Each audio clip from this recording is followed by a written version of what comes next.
Were you ever that 1 in 1 million? If so, what's your story? I had 8 wisdom teeth. The dentist had never seen anything like it and called the whole office in to marvel at my teeth. Edit. Can't find the X-ray, but I still have the teeth. I was struck by lightning while talking on a landline. This was in the early 90s. Lightning struck the telephone line and traveled through the handset to my ear. My parents drove me to the ER. I couldn't talk very well. My brain knew what I wanted to say, but my mouth didn't want to say it. I had a terrible stutter. My doctor told me that I had had a dose of good old-fashioned electroshock therapy. My speech was normal the next day. But I get a terrible headache whenever a thunderstorm comes through. Edit. Auto Cucumber Edit 2. Thank you for the gold. I slept wrong one night and pinched a nerve in my neck so severely I lost the right side of my body. It just went silent like it wasn't there for months. I woke up in the worst pain I've ever experienced and couldn't talk, move or do anything. The doctor thought I was having a stroke. My doctor had never seen a case as severe as mine and it was purely a freak accident. Recovery took months, but I have use of my leg and hand again, with some numbness. Other than pain and spasms, I'm mostly back to normal. Not sure if this is a blessing or a curse, but I'm an extremely tall human. 7 feet 3, yes really. Not sure how rare that is. I have completely unexplained hearing loss in my left ear. I had a cyst in it when I was 6. And the surgery to remove it and fix the ear was successful. When I was about 12, I woke up one morning with a killer headache and ear ringing. And after 3 days it went away and so did my hearing. Doctors did multiple examinations and an MRI and they said it should be totally functional. It just isn't. 1 in a million case. For my 7th birthday we went to Disneyland. They just happened to be having a car a day giveaway when we were there. For my 7th birthday, Mickey Mouse gave me a Pontiac Firebird. I have a very rare skin disease that only 1 in a million people get. I've been told that I'll probably never meet another person in my lifetime with it. Haley disease for those interested. Edit. For those asking, I was diagnosed by a team of dermatologists. They had to take a biopsy of one of my many outbreaks. A picture of that particularly horrible rash is currently in a medical journal. Or so I've been told. Yes, it is a very painful disease. Yes, I get steroid injections for it. I also get Botox injections to control sweating and prevent some of my outbreaks. No, I don't know if you have this disease. You have to get a biopsy.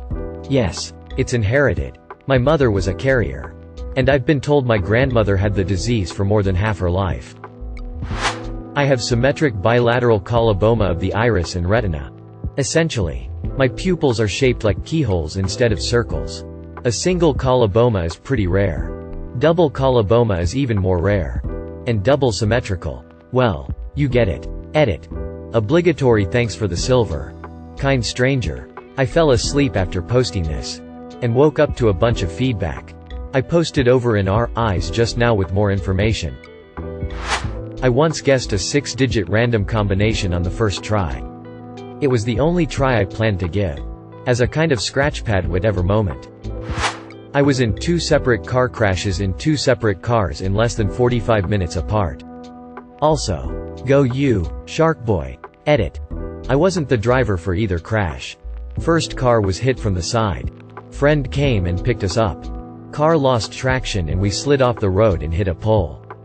Neither was that bad. Just poor timing. Diagnosed with an extremely rare liver disease. Primary hyperoxaluria. Some 300 people in the United States currently have it. Basically pass a lot of kidney stones and need a double transplant to fix. Edit. Whoa, just woke up to a whole lot of questions and support. Thank you all very much and thank you for the gold smiley face. Edit. 2 golds? Nice. Also I should have been more clear. When I say double transplant I meant kidney plus liver transplant. Edit.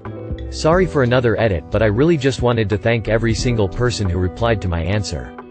So many times I lose myself in my own mind and feel alone, and the fact that I received support from strangers helps me so much. Some people even offered to donate. Wow. Just wow. It's hard to express over text, but I will forever remember this. Also I wanted to say to check up on the people around you. I may look like a normal person. I don't have tubes running from my body. My head may not be bald, but I still suffer mentally, and you know. Kidney stones, haha. Just check up on your friends and family and make sure they are doing okay. Thank you everyone, smiley face. I was so freakishly allergic to ant and bee venom as a child that a single sting from a single little common black ant put me into anaphylactic shock. When my allergist was preparing to start immunotherapy for me, he found that the in-office lab equipment wasn't sensitive enough to measure the infinitesimally small amount of allergen with which to start my titration. So he had to send a sample of my blood to Johns Hopkins so that their lab could determine how much to give me. I did immunotherapy for several years to reach an immune response level at which it would be safe for me to basically exist in a non-frozen climate. Good news, though. I'm good now. I've had a few run-ins with ants and wasps since my immunotherapy and my body didn't freak out and shut down. And research indicates that if it hasn't done that after this long, I'm probably safe for, maybe forever? I don't have EpiPens and I'm not overly afraid of ants or bees. Edit. Woo-ah. Overnight response. Thanks for the silver. To answer a few questions. I live in Florida. I am not outdoorsy, but stinging things are everywhere. It is, in fact, the Australia of North America.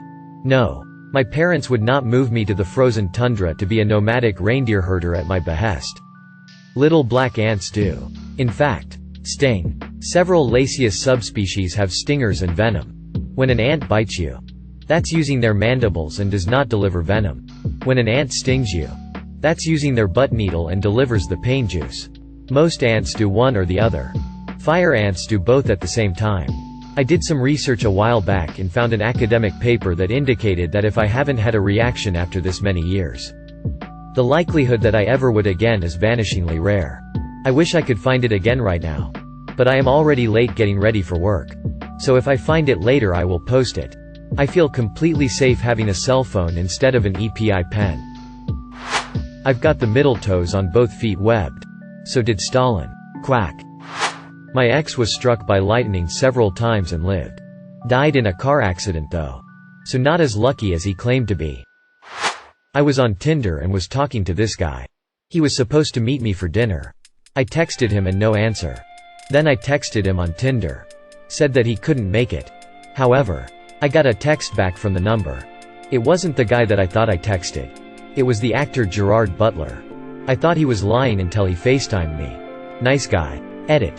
Well, I didn't think this post would blow up. First, I didn't go on a date with him instead. He lives on the West Coast and I live on the East Coast. I didn't keep his number because I respect his privacy. When he FaceTimed me he was super casual and asked me why I was using Tinder and he wished me luck on it. Had 2 11 cm benign tumors growing in my spine, resulting in gradual paralysis from my chest down. They had no idea how the tumors formed. Surgery took 11 hours when they thought it would take 4 because the tumors were so complexly woven throughout my spine. I now have pretty much half a spine and chronic pain, but I'd take that over losing my life from paralysis and being unable to breathe. Folded hands, medium light skin tone. Edit. Wow. Thank you for all the support. I didn't realize this was going to blow up as much as it did. If anyone has specific questions and wants to message me, feel free. I am at your service, yummy face. Thanks again for all the support and love. It made my day. XO. I have an unknown type of autosomal dominant centronuclear myopathy. My type of it is so rare that they haven't even seen it before. Getting diagnosed was a multi-year struggle. They pretty much had to rule out everything else. It doesn't feel great to be in this club by myself. Countless blood draws, MRIs, CAT scans and a biopsy and genetic test. So far, it looks like my father and I are the only ones with it. Yay. Edit. Thank you guys for all the kind messages and support. I really do appreciate it. If anyone is going through the struggle of getting a diagnosis, message me. I can't help with the diagnosis, but I can help with the feelings. Second edit. As a researcher has pointed out, this isn't really rare. Just a type that hasn't really been seen in the population yet. Meaning there are certainly more people out there, just not tested or diagnosed yet. In the future, I'll probably be 1 in 50. 000 to 1 in 100. 000. Sorry to make everyone think I was 1 in a million. Got a rare but potentially deadly rash from a medication. I laughed when I first saw the bottle with the warning. And said knowing my luck I'd get it. I did. Ended up in a burn unit with my skin sloughing off, sad face. Not a fun week. Edit. Holy shit. Big response. It's been amazing to hear how many people have similar stories. And are taking meds with high risk. And for those wondering what med? It was Lamictal, lamotrigine for me. No sure about the odds on this one. But I survived a non-survivable plane crush. I was on an old PO2, famous for being very safe and uncrushable, on a tour of the desert in western China when I was like 7. My father's friend who hosted me and piloted the plane didn't survive, but somehow I got out with a concussion and apparently passed out for almost a day in the middle of the desert. In the wreckage of the crash. 50 kilometers from the town, airport. On the edge of the desert. The people who found me were some tree planters. They plant greens in the desert to protect towns from sandstorm.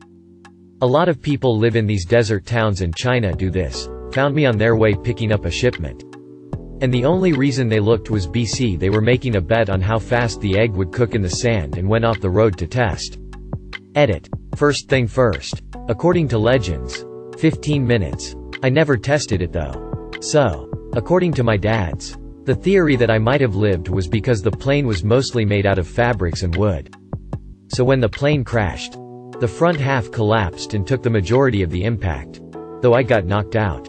I was probably covered under the wreckage and in the shades. It cooled me off enough to survive for a day or so. I am allergic to the cold. Like literally. I get intense hives. Swelling. I pass out. And throw up. Doesn't even have to be freezing. Below 45 degrees without a jacket and I can't do it. I have to carry an EPI pen with me in the event that I drink something too cold or have a severe reaction. Edit. Thank you kind stranger for my first silver. No idea on the actual numbers. But I was born with 12 fingers. Identical extra digits on each hand. Edit. This blew up. So some backstory. I no longer have the fingers. My parents elected to have them removed shortly after birth. There was a video of when everyone found out. But my aunt has lost it over multiple moves. The fingers were functional and would have behaved as if they were part of the intended 10. I have a scar on each pinky from where they were removed. As an extra fun fact, my older sister had 2 extra toes that did not actually grow and show. They found this out in high school when she broke her foot and they went in for x-rays and found that she has extra bones in her foot that just never grew out into the toes. Edit. Too sorry everyone. I posted this then went to bed. Couple common questions. No, I am not from Alabama. Or the South at all. The fingers would have worked and bent and functioned normally. They had bones, muscles, tendons, blood vessels. My hand is shaped completely normal. The fingers were like a double pack of Twix where they are side by side. The only thing that it would not have been able to do was move sideways very far as there was not a lot of webbing between original pinky and extra pinky.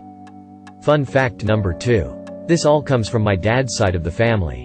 My dad is born with 2 extra teeth and my sister and I have different moms. I'll try to answer any other questions that I did not cover in this. Well, I just woke up to a ton more questions. My parents decided to remove them to basically just save a child the hardship of being made fun of. Which I fully understand. Kids can be cruel and I'm sure having 12 fingers is just ammo for them. The fingers were removed by being tied off as others have mentioned from similar situations in the thread. And no, I don't have any proof other than the scars, but they're tiny. The bigger of the 2 just looks like a tiny mosquito bite on my left pinky. The right one looks the same but is not raised. Also, this is now by far my most upvoted comment and now I'm going to be known as the 12-finger guy on Reddit. I was actually homeless for 4 years between 19 to 23 years old.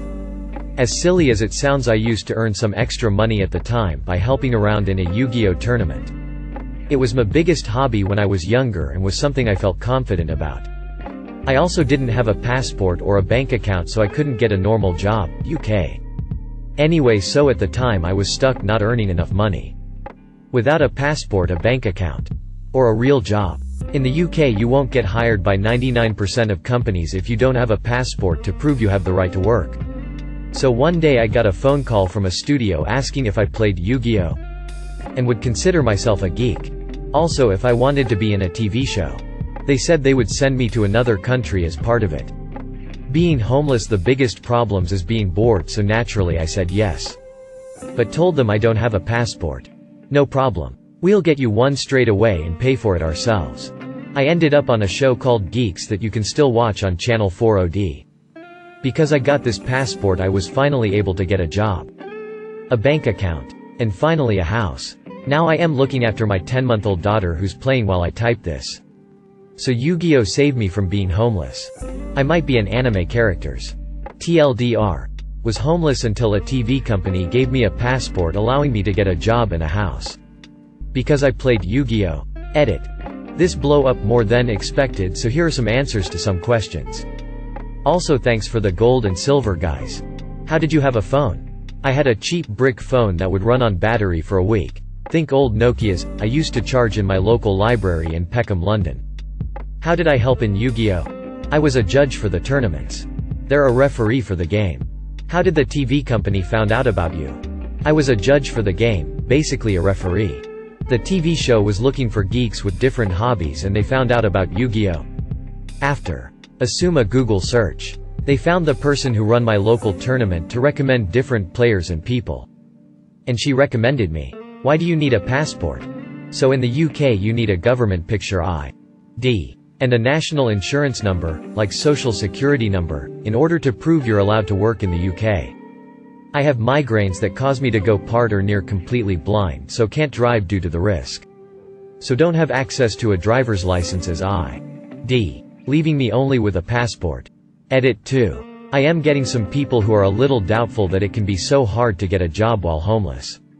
Or to get ID and are shocked it's taken me long to get out. What's important isn't what you know about the world right now. What's important is what I knew about the world as 19-year-old that just left school.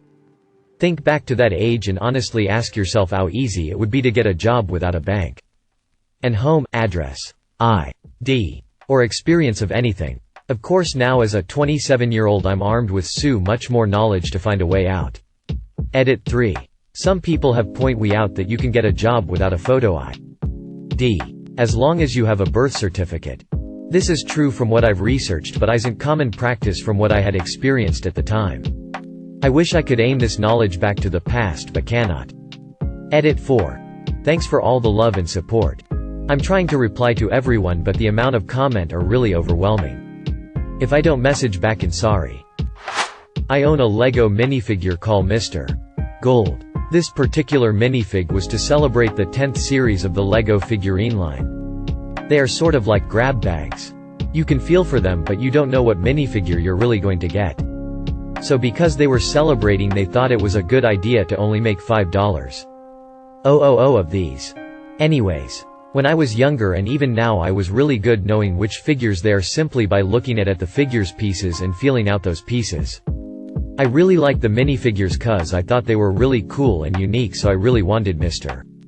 Gold, and me and my mom hunted for it for a long time but after a while I gave up. Then one day I was at the Lego store and felt the distinct diamond piece and freaked out. Finding this figure was a downright fantasy. I'm 18 now and still want to relive 12-year-old me's pure joy as he opened the packaging. Edit. Thanks for making me Mr. Gold twice. Also 2 words. The first one I don't know about the exact odds. But I was born on the 7th of July 77 and weighed 7 pounds and 7 ounces. Sadly though I clocked in at 6:50 a.m. The other is that around the age of 14 I started to notice the outsides of both of my feet starting to get much wider. After a couple of years of buying expensive custom-made shoes they decided to perform surgery on my feet. Turned out I had extra muscle growth along with something else I don't recall at the moment. My podiatrist told me he submitted a scholarly article on it.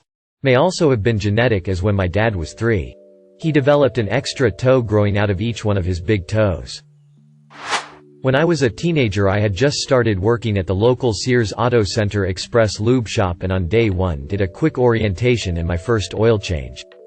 The manager walked away when he felt I was good to go and the oil change went well. Fast forward a few days later my manager asked me to come into his office and he explained that the oil filter I had used had one huge flaw. I didn't know what that was and it turned out the filter was pressed on backwards into the filter can and it wouldn't allow oil to flow in and it damaged the motor. They had to purchase a new motor for the person and I still kept my job. He said it was a 1 in a million chance that would have happened, and it did on my first oil change.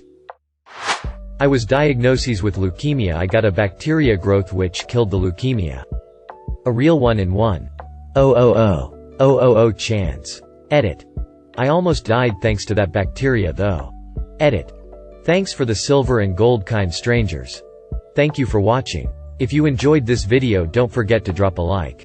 If you would like to see more content like this in the future, subscribe and turn on notifications to be notified about future videos. Now check out one of these interesting videos.